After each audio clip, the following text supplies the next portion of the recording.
When we look back at the history of psychology, it's almost impossible to ignore the towering presence of Sigmund Freud and the powerful, transformative friendship he once shared with a young Swiss psychiatrist named Carl Gustav Jung. Before Jung became the iconic thinker we know today, the man of archetypes, the unconscious, the shadow, individuation, he was simply a brilliant young doctor trying to understand the mysteries of the mind. At first, he saw Freud not just as a mentor, but as a sort of intellectual father. Freud, in return, saw in Jung something he believed he could never find among his European colleagues: a successor, a carrier of the flame, someone who could take psychoanalysis into the future long after he himself was gone. But this story is not simply about friendship. It is not just about two great thinkers coming together. It is a story of discovery, conflict, inner struggle, and the painful but necessary process of breaking away from someone you once admired in order to find your own truth. This is the story of how Carl Jung broke from Freud and found his own path, one that would reshape our understanding of the mind forever. Imagine Carl Jung at the beginning of the 1900s, a rising star, respected, admired, and deeply curious. He was working at the Berghalsli Psychiatric Hospital in Zurich, experimenting with new methods for studying the unconscious mind. His word association tests were groundbreaking. He saw patterns, emotional disturbances, hidden conflicts, revealing themselves through slips, hesitations, and unexpected reactions. It was a window into something deeper than conscious thought.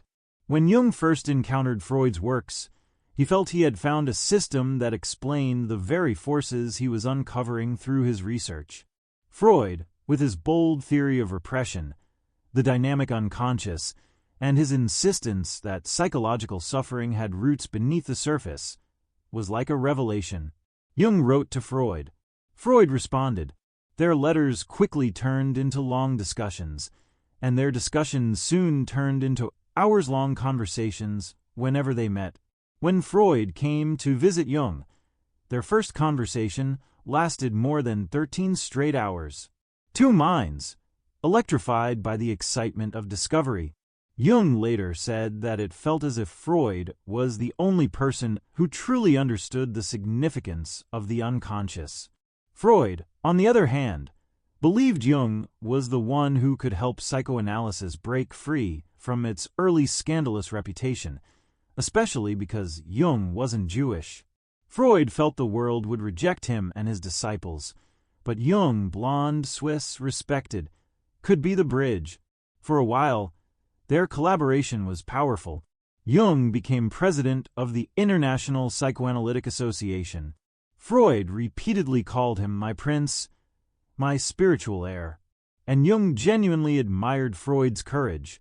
Freud had opened the door into the darker parts of the mind, into sexuality, dreams, and repressed emotions. Jung felt honored to be chosen as his successor, but beneath the surface, just as in the psyche itself, tension was building. The first crack in their relationship emerged from something that lay at the heart of Freud's system, the idea that sexuality was the primary driving force behind human behavior. Freud saw libido as fundamentally sexual, the engine of neurosis and repression. To him, reducing complex psychological conflicts to sexual origins wasn't an oversimplification, it was the foundation of psychoanalysis. Jung, however, felt differently. He believed the libido was more expansive, more symbolic, more creative. He saw it as a general psychic energy, not limited to sex. When Freud insisted that all psychological meaning ultimately returned to sexuality, Jung felt constrained. He once said, "To reduce everything to sexuality was something I could not accept." In Jung's eyes, human beings were moved by myths, dreams, images, spiritual longings, symbols, forces much older and deeper than Freud's purely sexual model could explain. Another crack formed when Jung began exploring spiritual and religious symbolism. Jung collected myths. He studied alchemy. He analyzed dreams with symbolic language that stretched back to ancient civilizations. For Jung, the psyche wasn't just a cluster of personal memories. It was a whole universe, a tapestry woven with patterns inherited from humanity's collective past. Freud, however, saw religion as an illusion, a mass neurosis. In his worldview, myth was fantasy, not psychological truth. When Jung spoke of universal patterns and the collective unconscious, Freud grew suspicious. He feared Jung was falling into mysticism. To Jung, Freud's dismissal of these symbolic layers felt like a refusal to look deeper. And then, the most personal crack of all, Freud's growing insistence that Jung must never contradict him in public. Freud once told Jung that he must promise to uphold his doctrine unconditionally. Jung, who sought truth above ideology, was disturbed. He admired Freud, but he could not surrender his independence of thought. Freud even fainted during a tense conversation, something Jung later interpreted as a reaction to Freud's fear of losing authority. The deeper truth was this: Jung was no longer Freud's student. His own ideas were evolving too quickly. His vision was expanding too far beyond the limits of psychoanalysis. Their paths were diverging, and soon they would separate completely. The final break came in 1913. Jung resigned as president of the Psychoanalytic Association. Freud and Jung stopped writing to each other. The relationship that had once shaped the early years of modern psychology had shattered. But here's where Jung's real story begins, not with Freud, but with the crisis that followed. After the break, Jung entered what he would later call a descent into the unconscious. He began experiencing dreams, visions, and symbolic imagery with overwhelming intensity. It wasn't madness, but it wasn't ordinary reality either. Jung felt as though the unconscious was speaking to him directly. Many nights, he would sit alone in his study, draw, write, and allow the images to rise from deep within. He was not analyzing patients. He was analyzing himself. This period would eventually become the material for what we now call the Red Book, a massive, illustrated diary of Jung's inner journey. He didn't publish it in his lifetime. He feared that others would misunderstand it or think he had gone insane. But those experiences were the foundation of the theories that would define his legacy. The collective unconscious archetypes, the shadow, animus, and anima, and the lifelong process he called individuation.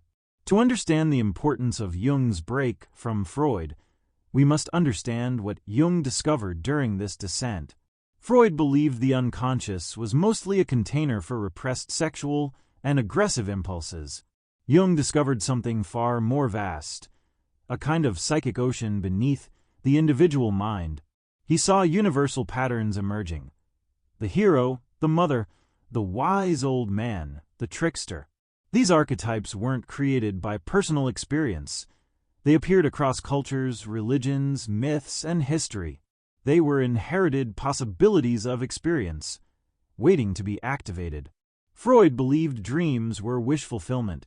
Jung believed they were messages, guiding symbols from the unconscious. To Freud, religion was illusion.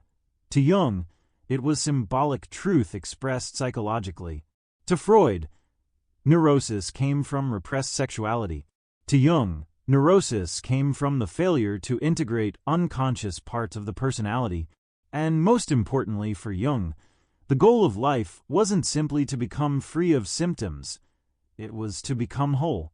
This is what Jung called individuation, the process of becoming the person you were meant to be. Breaking from Freud wasn't just an intellectual disagreement. It was a psychological metamorphosis. Freud was the father figure Jung had to confront and separate from in order to develop his own identity. It was, ironically, exactly the kind of psychological conflict that both of them studied. Jung later wrote that breaking from Freud was one of the most painful experiences of his life. He said it felt like an amputation. Yet without that amputation, Jung would never have discovered his true voice. His ideas would go on to influence not just psychology, but religion, art, literature, cinema, and even popular culture. Joseph Campbell's work on myth, the concept of archetypes in storytelling, the interpretation of dreams, the understanding of introversion and extroversion, all these trace their roots back to Jung's bold departure. But Jung's path was not straightforward. The crisis he entered after breaking with Freud lasted nearly 6 years. During this time, Jung felt as if he were living between two worlds. He carried on with his professional responsibilities, but he also immersed himself in the symbolic depths of his inner life. He drew mandalas, circular patterns symbolizing the self. He allowed the unconscious to speak through images and inner dialogues. Many of these experiences were frightening. Jung once said, "I was walking on the edge of a razor." Yet he insisted he was not losing his mind. He was gaining it. Through this inner struggle, Jung came to understand something profound, that psychological growth requires confronting the unknown within ourselves. It requires meeting the shadow, the parts of our personality we reject, deny, or fear. It requires listening to dreams, symbols, and intuitions we overlook in daily life. And above all, it requires the courage to break away from external authorities and discover our own truth, even when that break feels like a personal tragedy. This is ultimately what Jung's break from Freud represents: the universal journey of separating from the figures, ideas, and beliefs that once defined us, so we can become who we truly are. Jung once said, "I am not what happened to me. I am what I choose to become." Those words capture the essence of his transformation. He chose the path of truth over comfort, independence over obedience, depth over dogma. Let's imagine Jung sitting at his desk, sometime around 1916. The worst of his inner turmoil has passed. The flood of visions has calmed, replaced by a slow, steady stream of insights. He begins writing again. He begins teaching again. His ideas are now clearer, deeper, more fully his own. He no longer needs Freud's approval. He no longer needs a father figure in psychology. He has found what he was searching for within himself. From this new foundation, Jung builds his psychology, a psychology of wholeness, a psychology that respects the unconscious as a source of wisdom, a psychology that honors dreams, symbols, myths, creativity, and spirituality, a psychology that sees each life as a unique story moving toward meaning. Jung's break from Freud also revealed the limits of any psychological system that becomes a rigid ideology. Freud built a powerful school, but one centered around his own authority. Jung refused to let psychoanalysis become a religion. He once said he could not accept theories that were no longer grounded in experience. He wanted psychology to remain alive, flexible, and open to new possibilities. He believed the mind was too vast to be reduced to any single theory, sexual, mystical, biological, or otherwise. This openness is what made Jung influential far beyond the borders of psychology. Artists embraced him because he understood creativity. Religious thinkers embraced him because he acknowledged the spiritual dimension of life. Scientists, storytellers, philosophers, and even modern therapists found in Jung's ideas a way to bridge the gap between ancient wisdom and modern understanding. Jung paid a heavy price for this path. He lost friendships. He endured public criticism. He wrestled with his own darkness. But through that struggle, he discovered what psychoanalysis alone could never give him: a vision of the human psyche that embraced both reason and imagination, science and spirit, the personal and the universal. Jung once wrote, "No tree, it is said, can grow to heaven unless its roots reach down to hell." This idea captures his entire journey after breaking from Freud. He was willing to descend into the depths of his unconscious, face the chaotic forces within, and emerge with knowledge that he believed was not just personal, but universal. So what can we learn from Jung's story? What does his break from Freud teach us today? It teaches us that intellectual freedom often requires courage, that growth requires leaving behind what once felt safe, that the beliefs we inherit from authority figures, parents, teachers, mentors, are not the ultimate truth. They are starting points. Jung and Freud loved each other in a psychological sense. They respected each other, they challenged each other, and they hurt each other.